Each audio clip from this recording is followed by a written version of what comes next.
Hello, welcome to Nutritional Therapy Series Growing Up Teen.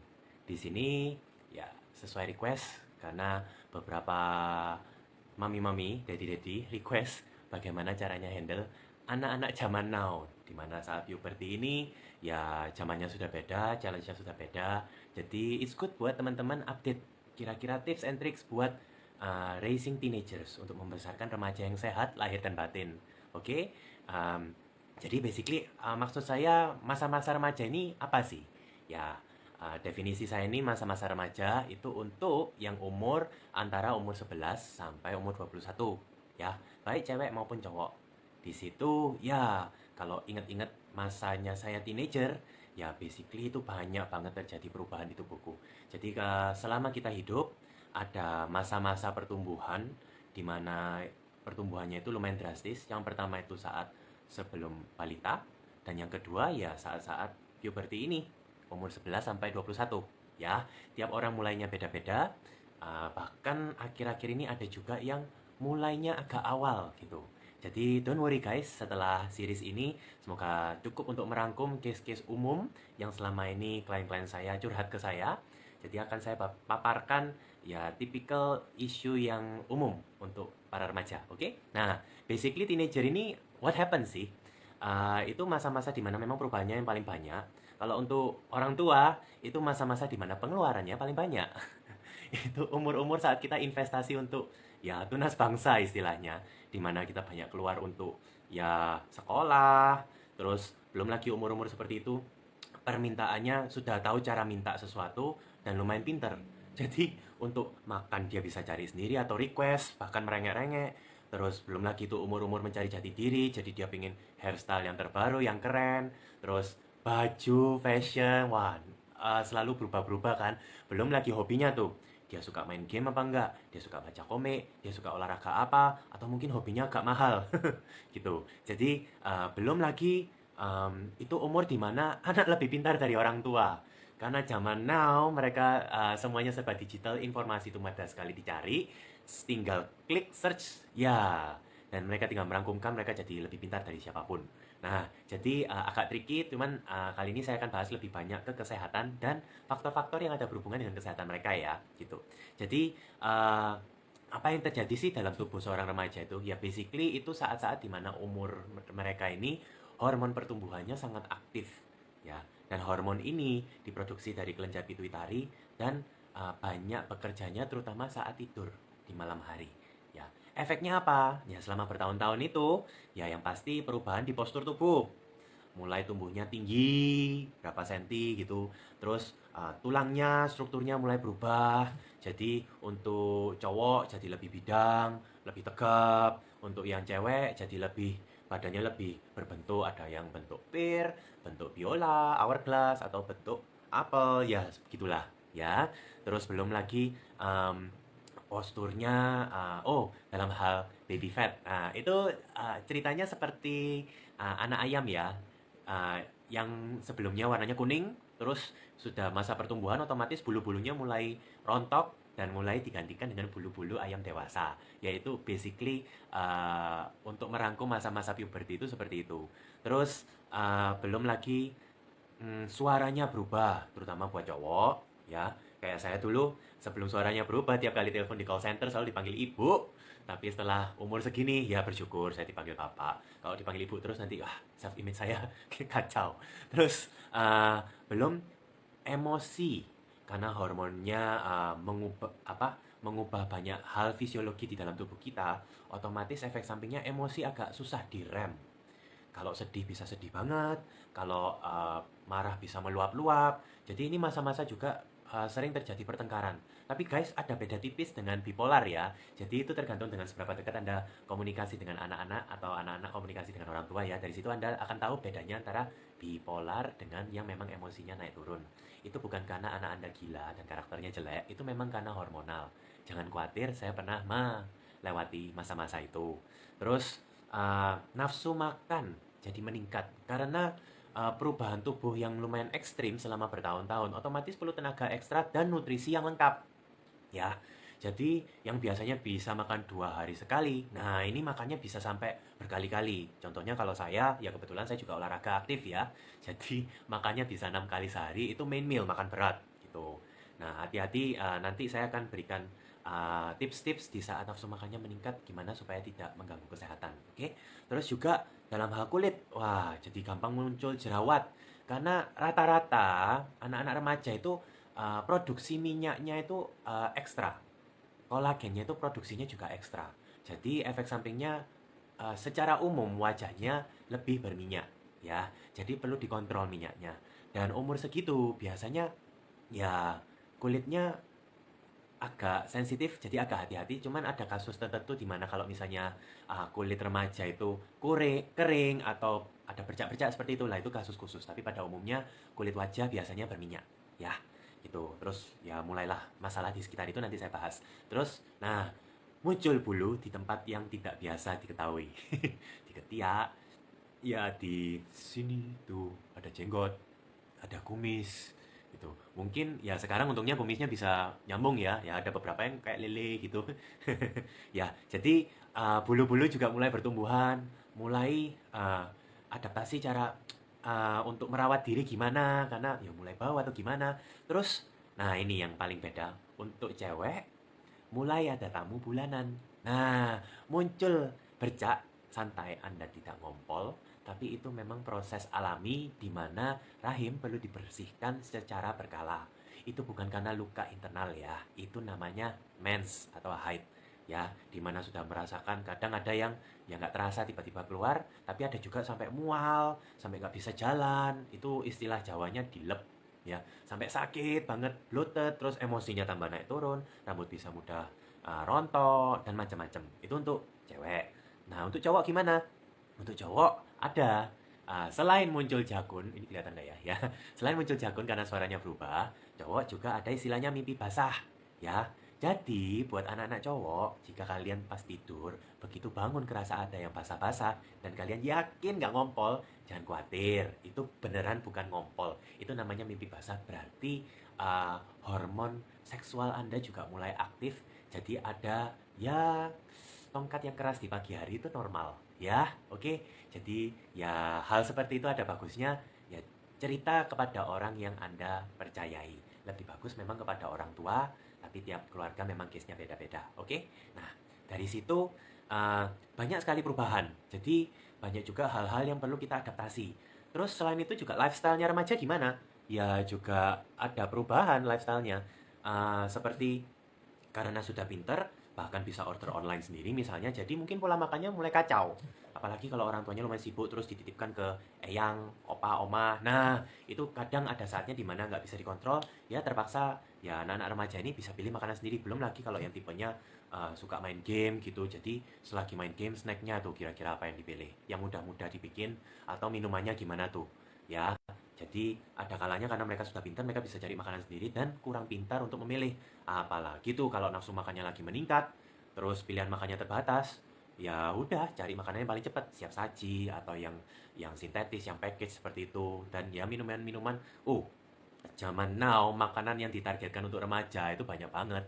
Karena cari yang wah keren untuk di selfie, keren untuk di foto, posting di sosial media. Jadi ya makanan-makanan yang keren-keren gitu ya kalorinya horor, juga kadang gulanya sangat tinggi banget karena itu memang yang attract market anak-anak remaja gitu. Jadi hati-hati guys. Terus juga ada kebiasaan baru kayak yang saya lihat dari klien-klien saya tuh eh, nggak doyan sayur dan buah-buahan.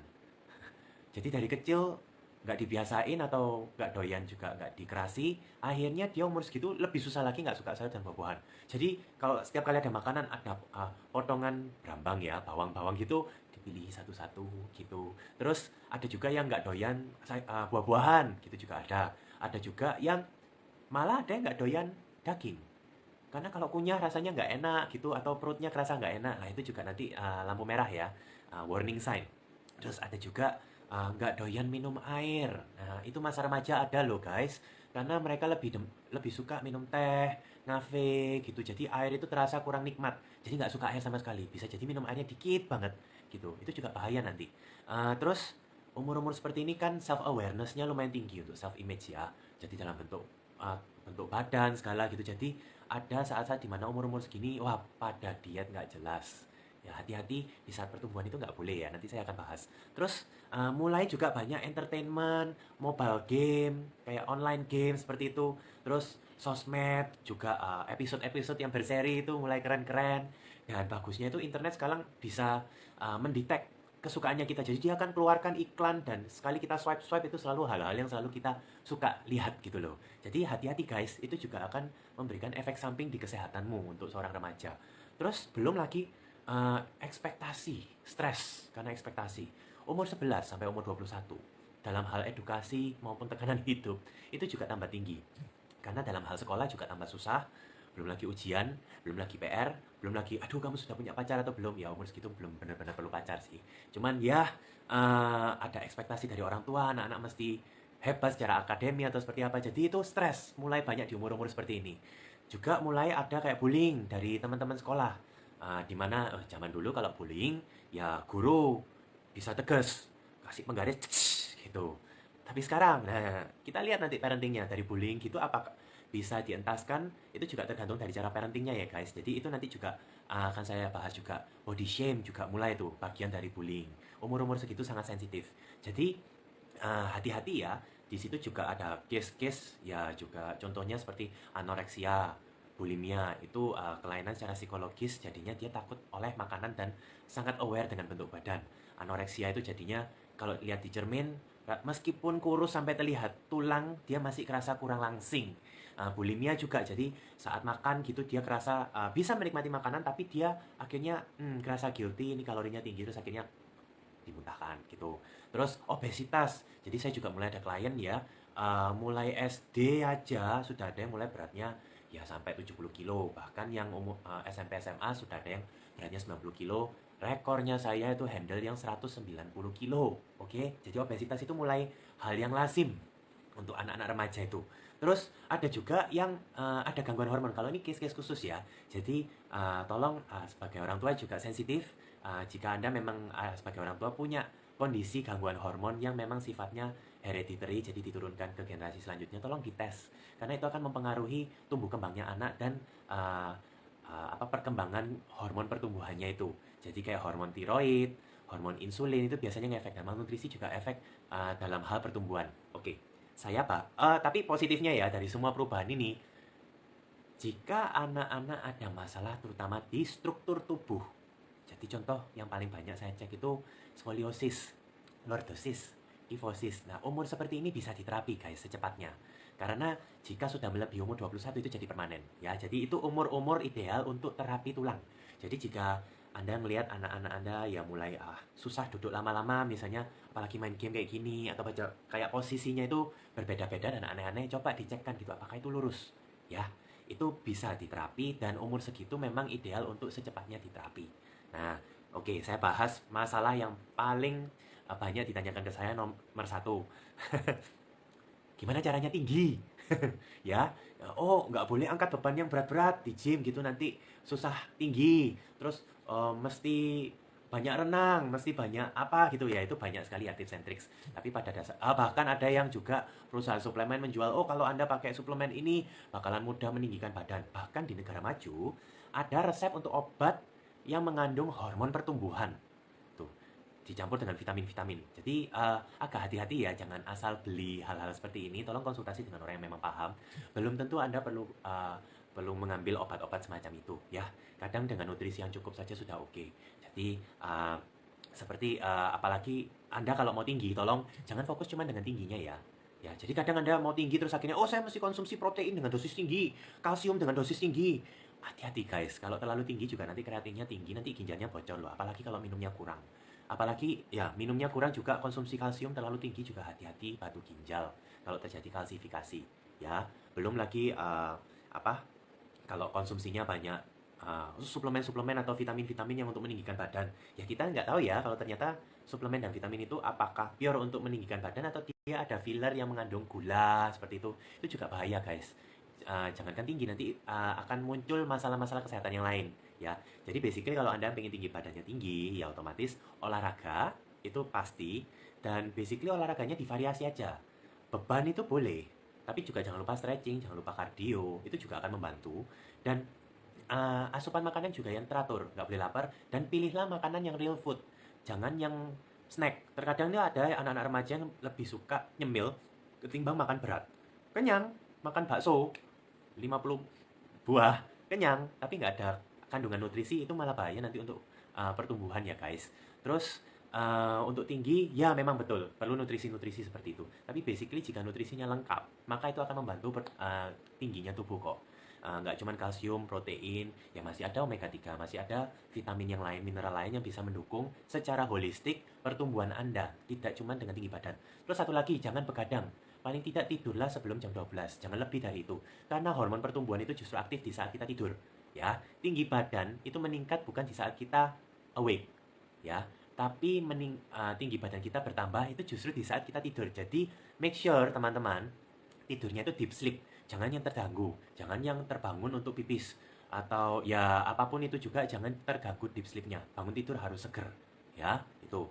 Terus ya itu sekilas tentang untuk meninggikan badan ya. Untuk lebih detail nanti teman-teman bisa japri atau tanya lebih lanjut karena tiap orang case-nya beda-beda. Kedua, masalahnya dalam hal bentuk badan. Karena perubahan hormon, jadi ada yang nggak biasa dengan bentuk badan yang baru. Jadi apalagi dengan adanya sosmed, umur-umur remaja seperti ini mereka lebih aware dalam hal bentuk badan supaya terlihat keren, apalagi supaya bajunya juga pas di badan. Jadi mereka mencari cara untuk membentuk badan seperti ini karena zaman sekarang ya ada body shaming, ada bullying. Ingat ya, orang tua juga atur mulutnya. Jika Anda sering ngata-ngatain anak Anda gendut atau kurus cungkring seperti itu, dalam hati Anda pikir, oh ya itu untuk motivasi. Kalau dia nggak suka dihina, ya dia akan berusaha menjadi yang terbaik.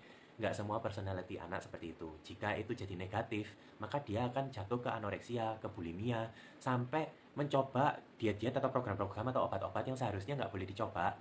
Dan mereka belum tentu cerita ke Anda. Tiba-tiba Anda tahu aja, terpaksa harus bawa Anda ke ICU atau ke internis karena ya perlu dibersihkan lambungnya dan lain-lain ya. Tolong dijaga.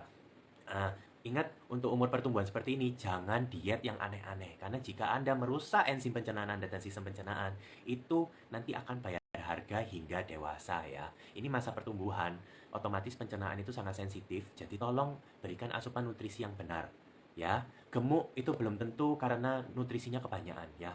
Itu kebanyakan lemak, bukan kebanyakan nutrisi.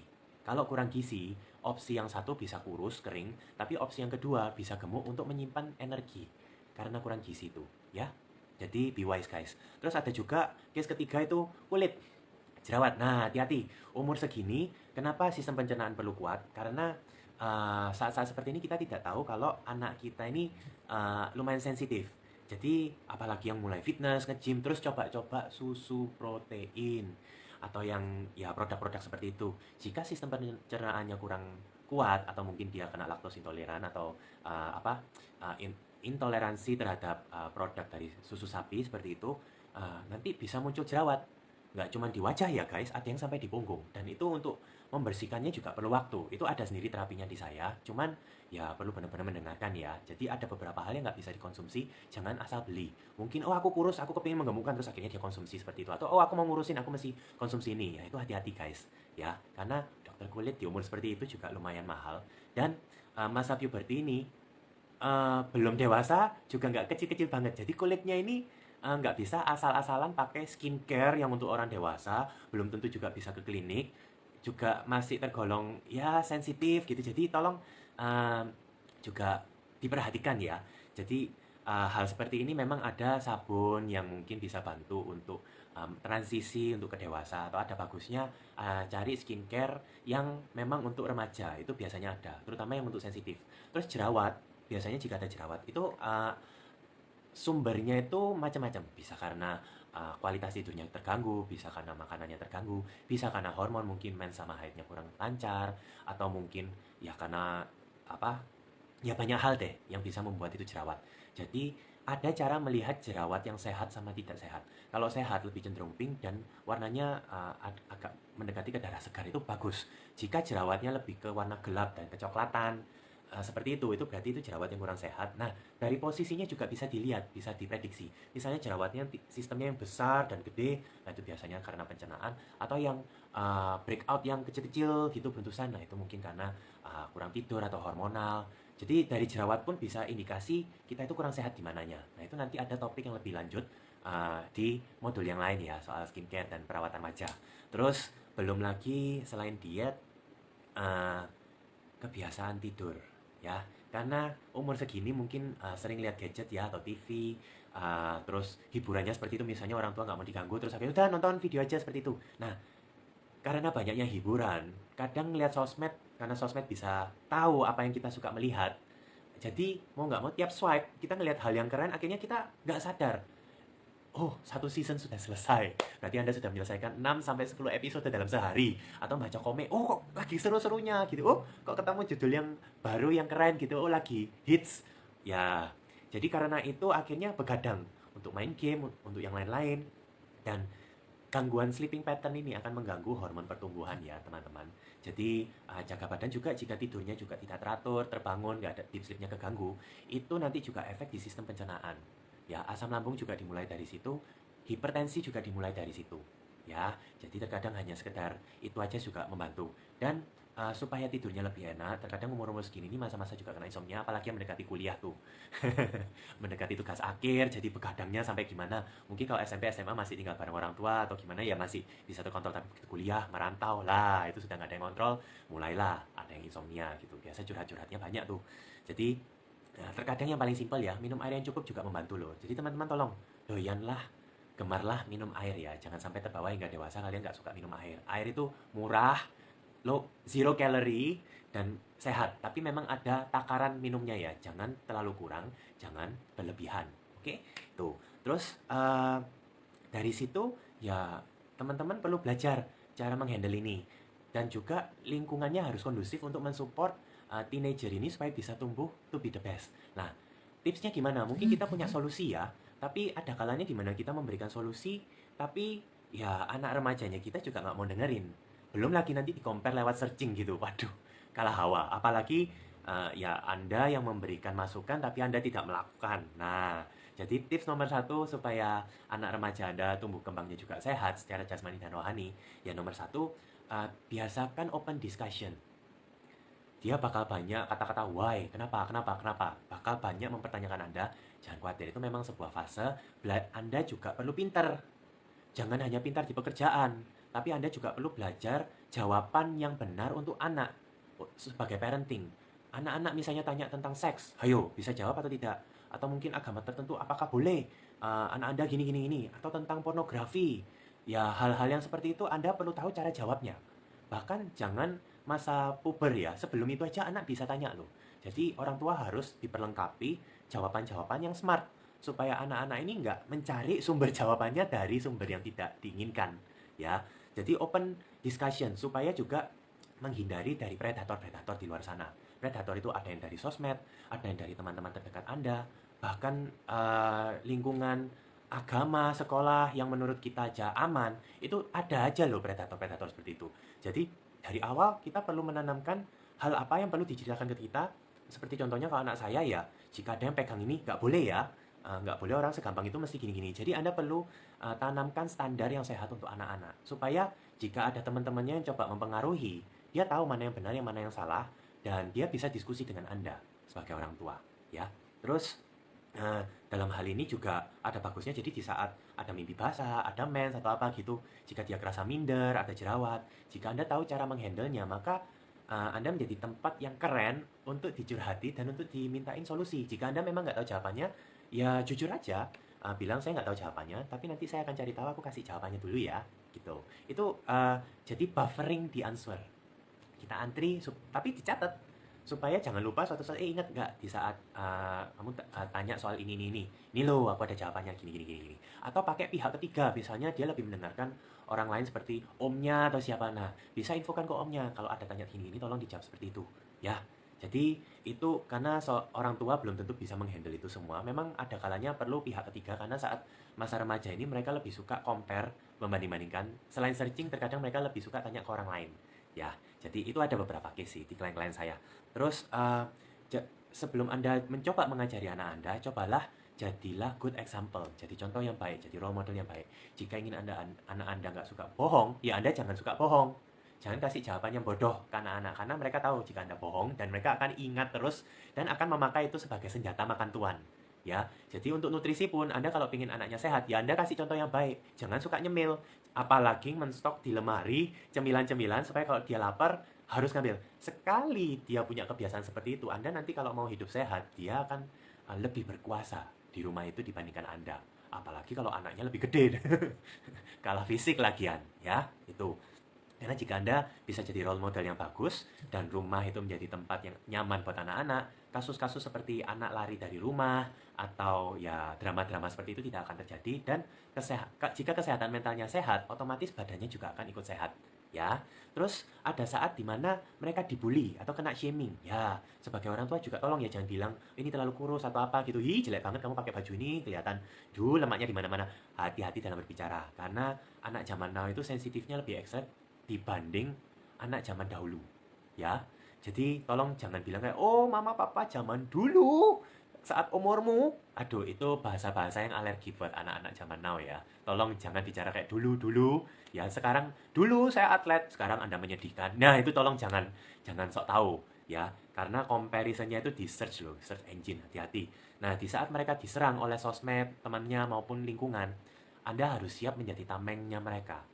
Jika mereka dibully baik secara fisik maupun verbal, Anda tahu nggak cara yang sehat untuk menjadi tameng? Cara yang sehat ya. Jika anak Anda salah dan memang perlu dikasih hukuman, ya jangan dibela. Tapi di saat dia dirudung atau dibully, ya Anda bela. Misalnya ada yang om atau tante yang ngomong, kamu kok tambah gendut? Mungkin Anda bisa ngontrol mulut Anda ya. Nggak akan membuli anak sendiri. Tapi orang lain siapa tahu. Jika ada yang seperti itu, ya ada saatnya Anda belajar people skill supaya bisa menangkis itu. Terus mungkin di saat private time bicara dengan om atau tante itu, ya supaya jangan diulangi. Ya gitu, tolong jangan dihilangkan barang bukti ya, nggak usah sampai se ekstrim itu. Terus juga ajarkan anak-anak cara grooming dan hygiene yang positif. Jadi cara dress up yang benar, pilih baju outfit yang proper. Di event-event tertentu seharusnya kau pakai apa. Ya umur segini jangan lupa sikat gigi. Hal yang simple, tapi terkadang saya lihat ada loh yang sampai sikat gigi aja susah. Sikat gigi, cari odol, cari baju, ya sabun. Itu semua yang simple-simple, tapi itu survival kit untuk anak-anak remaja ya. Supaya kalau misalnya camping atau apa, mereka juga bisa survive. Ajarin juga masak, jadi ada saatnya dimana Anda lupa belikan makanan atau lupa masak, ya paling nggak anak Anda bisa mandiri. Ya, sekedar masak nasi aja itu membantu kok. Minimum. Jadi lauk masih bisa beli di mana-mana. Gitu. Terus belajar dalam hal cuci mencuci seperti itu supaya dia tahu hygiene dan kebersihan tubuh. Jangan sampai setelah olahraga gitu langsung tidur di ranjang. Itu juga bahaya. Atau handuk dipakai hingga 1 minggu lebih tidak diganti-ganti. Itu juga ya. Hal yang simpel ini jadi di saat anak-anak udah di umur 21 ke atas, dia bisa mandiri dan bisa survive in real world. Gitu. Jadi ya basically seperti itu, saya bahas secara singkat mengenai kesehatan anak-anak remaja, teenager, supaya ya tolong di-equip di mana anak-anak umur segini mereka perlu mencari jati diri baik di luar maupun di dalam. Ya, jadi lindungi anak Anda karena it's worth it. Ya, jangan sampai pihak luar mengambil tunas bangsa ini dan distract anak-anak keluar jalur. Ini umur-umur yang sangat sensitif. Jika Anda menginvest dengan benar untuk anak Anda di masa remaja, maka nanti hasil investasi itu Anda akan melihat di hari tua. Oke? Nah, thank you for listening. Nanti kita lanjutkan ke modul lain sesuai request. Jika teman-teman ada pertanyaan, ya Anda bisa japri atau ya silakan kontak di as usual sosmednya saya. See you!